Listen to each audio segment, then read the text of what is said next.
attained independence in 1963. And at that time, it was a multi-party system. We had three political parties: KANU, KADU, and then APP. But after a very short period of time, those two other opposition political parties, because KANU had won the elections and formed the government, and the two other parties were in the opposition, they were folded up and joined KANU. And KANU remained the only political party. However, in 1966, an opposition party was formed called the Kenya People's Union. This party survived for 3 years, and it was banned by the government in 1969. And the leadership of the party were arrested and taken to political detention. From that time onwards, Kenya remained a de facto single-party dictatorship from 1969 to 1982. 1982, when some of us wanted to form a political party, the regime then went to parliament and introduced a law to make the country a single party.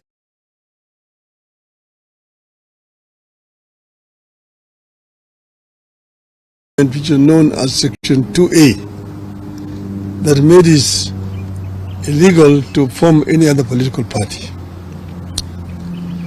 So from 1982, it remained literally a single party dictatorship.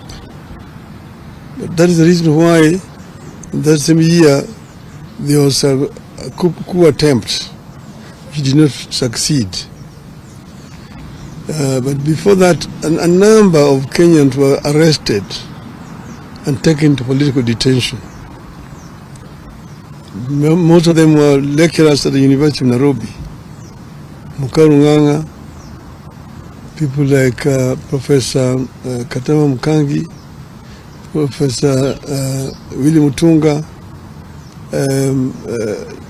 Dr. Professor Yugi Akongo, quite a number of university lecturers were arrested and detained, and the others, Koigo Amwere, George Anyona, were taken to political detention. So this situation persisted. Some of us were arrested in that year, 1982, after the coup attempt, and taken to political detention. And we stayed there for 6 years. Then in 1988, KANU brought an amendment to his laws, saying that they were bringing what they called direct democracy, where there was a nomination process, where people were lining up behind the candidates. And then the returning officer would count the voters who had lined up behind the candidates. And whoever got the highest number of votes, if you got more than 50% in total, you are automatically declared a member of parliament without having to go to the ballot. That process was abused, and many popular candidates were rigged at that stage, and therefore there was no real proper election in 1988. This now added momentum and anger to the movement for change. Among those people who had been rigged out were the late Kenneth Matiba and Charles Robia. So come 1990, by that time I had been to detention 2 times.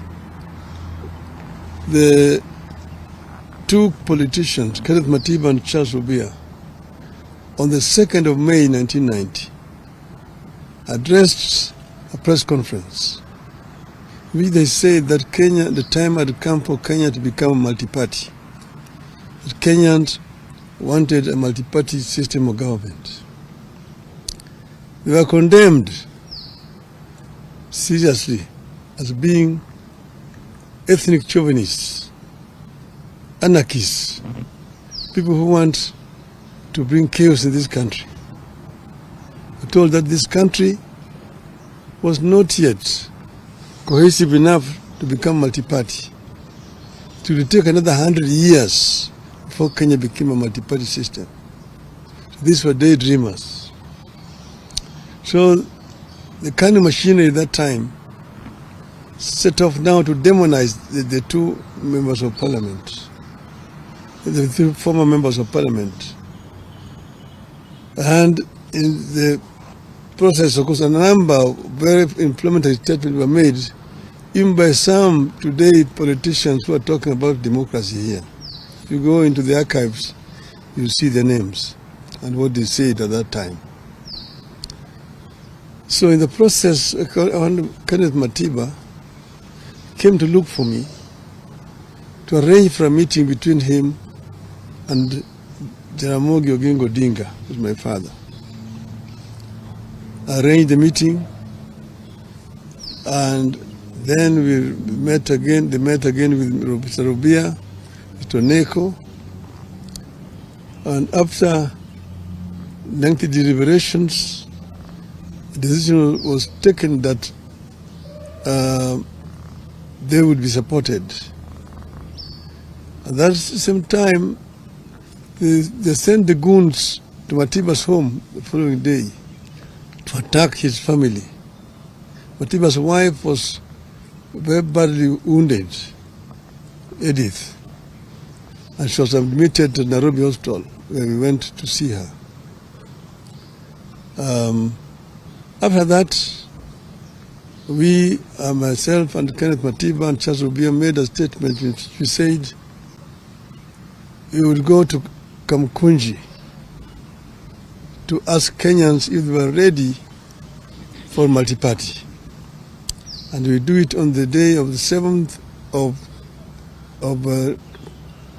July that year, 1990. 7th of July, 1990. So after making that statement, we then now went on to mobilize for the meeting at Kamukunji. But then, of course, the police officers came to block us from meeting each other. They were stationed in my office at Ajib House, Matiba's office, up there on Koinange Street, and Rubia's office, and Paul Mitch's, and Gibson Kamau Korea's. On the 2nd of July 1990, Matiba and Rubia were arrested and taken to detention. On the 4th of July, I was arrested and taken to detention. That same night, they arrested Gitobu Manyara, they arrested John Hamenwa, they arrested now Justice Mohammed Ibrahim. Paul Mwite went into hiding. Kamau Korea ran into American embassy and sought refuge. Keyote Murungi was in Ethiopia and went to America. But that's how it was. But the International Commission of Jurists came up and made a very powerful lobby for the release of Hamenwa and Manyara, and they were released. As we remained in detention. And as you know, Rubia is the one who was first affected. He got a very serious infection, was taken to hospital.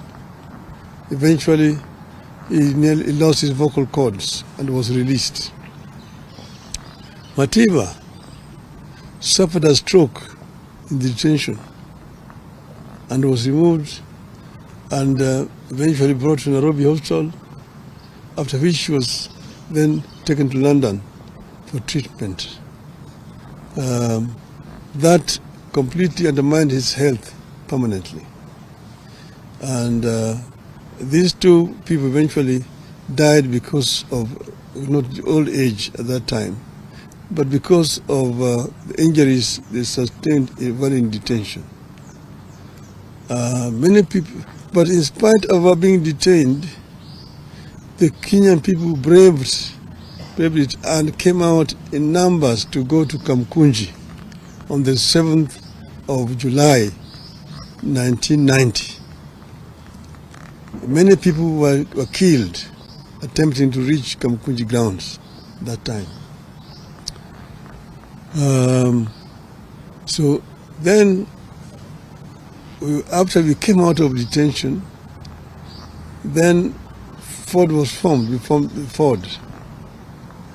After forming Ford, again we get pressed and said we were going back to Kamukunji.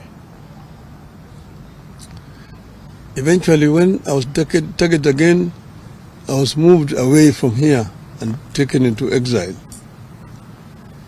But our people braved it and managed to march all the way into Kamukunji. And you will see the photograph in front page of Nation there today. You can see Martin Chikuku, James Orengo, Nyang Nyongo, Masinde Muliro on the back of that truck getting up to Kamukunji. That was not on Saba Saba, that was on the 16th of November 1991. But it's still the Kamukunji. That's why Kamukunji is very historical for the second liberation of this country. And that's why we celebrate Saba Saba.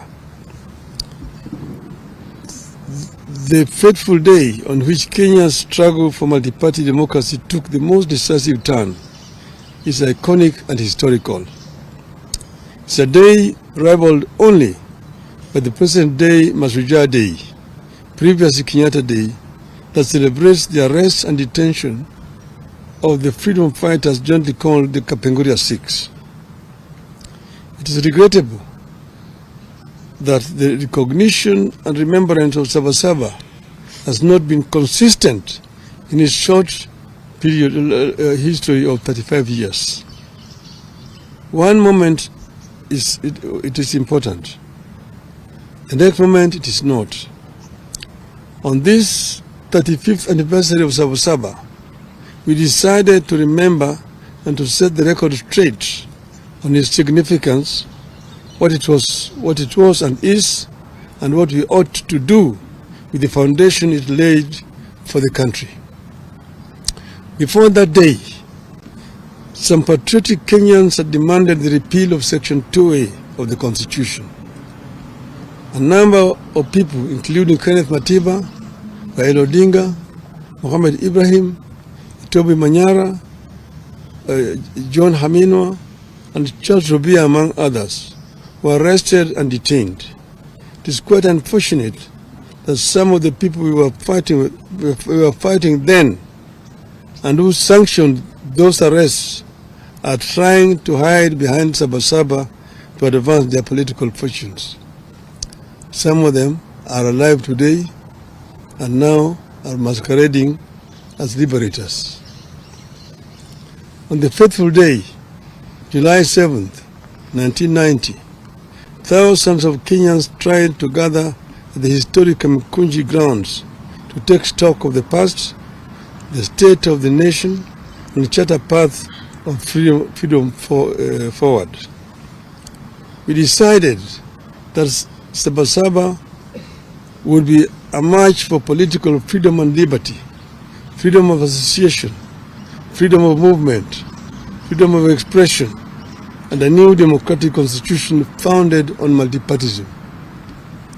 Kenyans wanted a fulfillment of the Kenyan dream which was eradication of poverty, ignorance, disease, and good governance. That clarity of mission is what made Saba Saba different from all other confrontations with the Moi Kanu one-party state. Saba Saba, therefore, was and still is about the sacred and historic grounds of Kamukunji. It was not and is not just another routine street protest in Nairobi or any other town. At Kamukunji is where they held the last KAU, Kenya Africa Union meeting in 1952. It is where KANU's first rally was also held. It was also where the first Ford meeting was held after registration. Saba Saba had a singular purpose: to the repeal of Section 2A of the Constitution and allow multi-party democracy in Kenya. Saba Saba had clear and known national conveners: Kenneth Matiba, Charles Robia, and yours truly, Raila Odinga. It was what gave birth to a bigger and powerful forum for the restoration of democracy, Ford. Ford had a known nationally inclusive leadership: Jaramogi Oginga Odinga, Philip Gachoka, Ahmed Bamariz, Salim Damwe, Asinde Muliro, George Ndenge, Kenneth Matida, Charles Robia, among others. Saba Saba was inclusive, democratic, and intergenerational. The old, the young people in and out of the government, professionals, academics, trade unionists, civil society, women groups, and religious groups. All of them found their voice in what it stood for: a people's struggle for good governance, freedom, and equal opportunity for all. It was not one group against the entire nation. It was not a community against that community, or of this age against that age. The movement stood for a peaceful and constitutional change of guard. That is the reason it focused singularly on amendment and later on the overhaul of the Constitution. These features are what made Saba Saba succeed. A year after the march, on December 2nd, 1991, President Moi capitulated. Section 2A of the Constitution was removed. Multipartyism was reinstated. We achieved our core aim, which was to return Kenya to multipartyism. Today, we have more parties than one could imagine then. That single amendment paved the way for the complete overhaul of the Constitution and the birth in 2010 of a new Constitution that came with provisions for fundamental freedoms and liberties that our citizens enjoy today. It is clear that many of the ideals espoused by the dreamers behind Saba Saba have become part of the national aspiration. We are a better nation because Saba Saba happened. We have a duty and a responsibility to honor the men and women who dared to dream and to turn out at a time of great peril to themselves and their families. 35 years later, the country is grappling with a new wave of unrest and political activism. The question we have to ask ourselves is, where do we go from here? Do we embrace chaos or a coming together of minds and country? As a living architect of the events leading to the Saba Saba, I choose a coming together of minds and country in the interest of the country I long fought for its progress, stability, and prosperity. The most important struggle taking shape in our country today is the struggle for good governance, economic opportunity, and equality. The biggest challenge facing Kenya today and into the foreseeable future is how to expand economic opportunity and lift particularly young Kenyans out of poverty, exclusion, and unemployment. Kenyans are yearning for programs and leaders that prioritize economic inclusivity, social justice, and political freedom. There is no doubt that the country is yearning for legislation that makes our institutions more responsive, programs that ensure adequate funding for services that touch wananchi, changes that make our judiciary free, efficient and progressive, measures that make the executive more accountable and efficient. We must end impunity and corruption within our three arms of government. Our leaders must become modest, ethical, humble, and accountable. What is to be done? What is to be done? I propose an inclusive, intergenerational, national conclave to hear our people across all divides and come up with an irreducible reforms and changes necessary to take the country forward. I propose that the country urgently returns to the agenda of comprehensive police reforms, focusing on enhancing accountability, transparency, and improving the police-to-people relationship. Your rogue police force that shoots people with impunity. And this is a force that we inherited from the colonialists. It has not been reformed to become a people's defender, a people's servant. I propose that the conclave comes up with better and sustainable ways for addressing transparency, accountability, and impunity, especially with regard to corruption, and ensuring that leaders are held accountable for their actions. I propose that the forum comes up with a comprehensive and sustainable strategy for addressing youth unemployment and expansion of opportunities for youth in the formal and informal sectors. Such a national conclave must have clear terms of reference and be populated and helmed by the most serious and sober minds in our nation. The proceeds of the national dialogue be subjected to a referendum. I rest my case. Thank you. Long live Kenya.